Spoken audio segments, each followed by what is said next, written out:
The messenger bird, the Felicia Hemans, what come from the spirit's land, the bird, what come from the spirit's land. Through the dark pine grove let the voice be heard, and tell of a shadowy band. We know that the boughs are green and fair, and the light of its summer shore. And we know that the friends we have lost are where, and we weep no more. And we know we have quenched the fever's thirst from the fountain of youth, and know, for where must the stream in its freshness burst, which none may find below. And we know that we will not be lured to earth from the land of deathless flowers, for the feast of a dance of a song of mirth, with our hearts were once of ours. Always sat with us by the night fire's blaze, and bent with us the bow, and heard of tales of our fathers' days, which were told to others know. But tell us, for bird of a solemn strain, can those who have loved forget?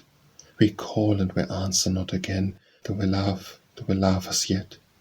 Doth the warrior think of his brother where, the father of his child, and the chief of those that were wont to share his wanderings through the wild? We call them far through the silent night, and we speak not from cave or hill. We know, O bird, their land is bright, but say, do we love her still?